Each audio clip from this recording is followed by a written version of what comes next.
Hi, I'm Holly Yanco. I'm a professor of computer science at the University of Massachusetts Lowell. Today I'm going to talk to you about the design of human-robot interaction for assistive manipulation.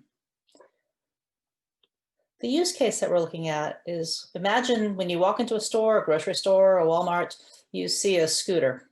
These scooters are meant for people who have limited mobility to move around the store. But people who have limited mobility may also have difficulty picking items from the shelves. When we look at a grocery store, there are many, many items on the shelf, many different types of items. And even more interestingly to me, from a manipulation perspective, all of these items are usually faced to the very edge of the shelf. So when you have cans of soup, they're very tightly packed and they're brought all the way to the front of the shelf. Although some items, say as the salad dressing bottles on the right-hand side, they're a little bit easier to think about planning graphs for them. So we want to create a system that would allow a person to get a scooter at the front of a store, drive through the store, point to the items that they would like off the shelves, and have the scooter pick those items up for them automatically. This is a research project that I've been working on for a number of years with my collaborator, Rob Platt at Northeastern University. We first started out building our scooter with Baxter. We actually took a Baxter robot.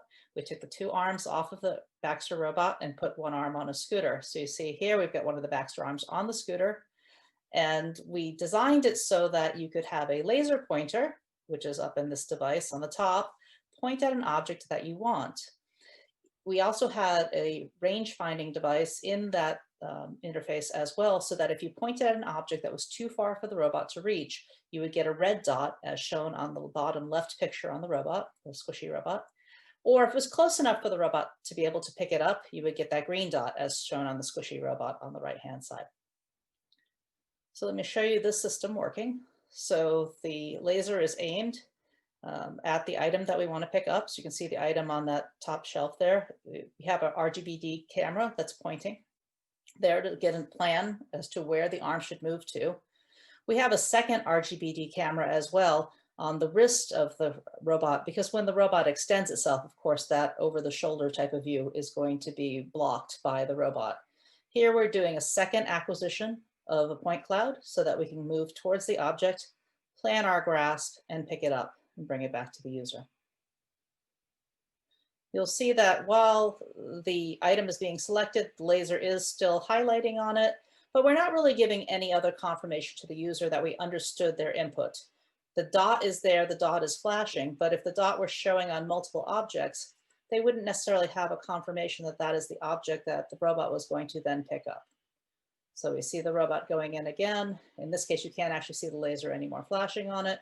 It picks up the can and returns to the user. This work is utilizing Rob Platt's system for being able to pick up unmodeled objects. So we don't need to know these objects ahead of time. But my focus really is on how are we going to build better interface and interaction with these systems for people. In our new version of the system, we're turning the world into the interface. So we had been already using laser pointer to indicate what we wanted to pick up in the environment, but we weren't providing any confirmation that we understood what the person wanted to pick up. Here on our new scooter, we've actually switched to using a UR5 arm, which does give us additional accuracy. We've also added a projector to the scooter so that we can project an interface into the world. As you see on the top right image, we're able to project the distances that the system can reach. So the green part of the image is showing the objects that are reachable, where the red is showing the parts that aren't reachable at this point. Recognizing, of course, that some people do have red-green color blindness, it would need to change the system for people who did have color blindness to have colors that would work for them. You see on the lower right there that we can indicate when somebody has selected an object with the laser pointer, we can give feedback in the world by highlighting that object, in this case the can, to show that we've understood what the user wanted to pick up, or to show that we haven't understood what the user wanted to pick up, thus allowing the person to pick up, indicate that they want to pick up another object, not the one that we've indicated that we're going to pick up. So in this system, we have the interface. There's the perception where we have to acquire the point cloud. We have to find a laser pointer in that point cloud, and then we're computing our grasp pose. We then go to our planning step where we select which grasp we want to execute from the grasp poses that we've detected. We plan the motion to go there, and then we execute to go and pick up the item. We do have, you see that dotted line from step 1 to step 2. If we're placing, we actually use a laser pointer detection to plan motion to where we want to put the item down. So we've moved from being able to just pick up an item to having the ability to pick and place. You could either have the item picked up and returned to you in the basket on the scooter, or you could pick up an item and have it held in the arm of the scooter while you drive to another location to put it down. So this shows our new scooter being driven with the initial interface on it. You can see that there's a button bar being used initially to switch between different modes. So once we're in the system where we can have it indicate what we want, we can indicate with the laser pointer. You can see that Dion is holding that in his hand. We'll change that later on. This is just the initial system. The projector highlights the object that's been selected, allows Dion to confirm that is indeed the object that he wants. And then in this case, because this is work that was being done at Northeastern, they were looking at allowing the user to select a particular grasp. Allowing a user to select a particular grasp is useful, but really only if somebody is more of what I would call a super user of the system. If you've used it a lot, then maybe you want to pick particular grasps. If you're a first-time user, this is probably not something you want to do in your early interaction. So you'll see that we've removed the ability to select grasps in the later versions of the interface that I'll show you. In this case, a laser pointer is being shown on the table.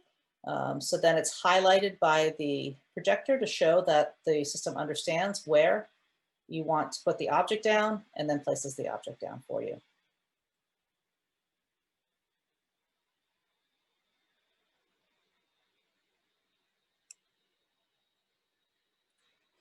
So in that first version of interaction on our second version of our scooter, we had the key stick and there was the monitor that was being used. We also had the projector. We're moving now towards looking at, could we take the entire interface really more into the world and not have to have a monitor as well.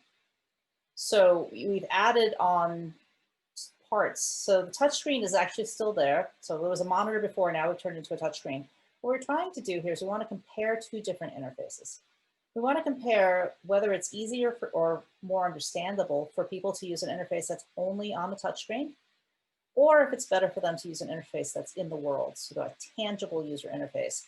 If the projection is in the world, if the laser selection is in the world, is that better than doing something on the screen? So on the left-hand side, you see the touchscreen that we have for the graphical user interface, our GUI. And on the right-hand side, you'll see the button box that we've created for what we call our tangible user interface, or our TUI.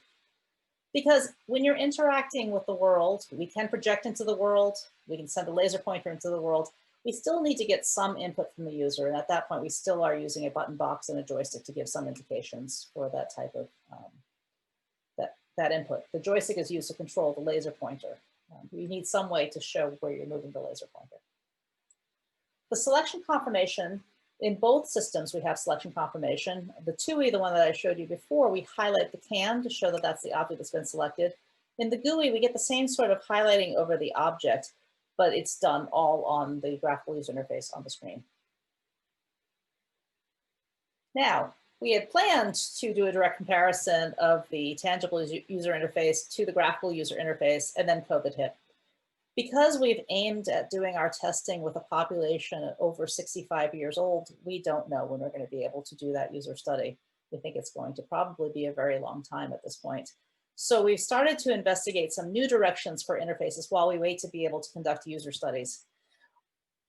In fact, for user studies, we'd be willing to use students, but we're still not allowed to even do that type of user study at this point. So at some point, we're going to test the TUI versus the GUI to see what do people prefer, is one faster than the other, and basically measure these two interfaces against one another when we can do user testing again. But until we get to that point, some of the new directions that we're taking, we're investigating the use of the Microsoft HoloLens 2 as an augmented reality system for our scooter so that you can actually project the interface into the environment and then basically have the person be able to interact directly with the environment through the HoloLens.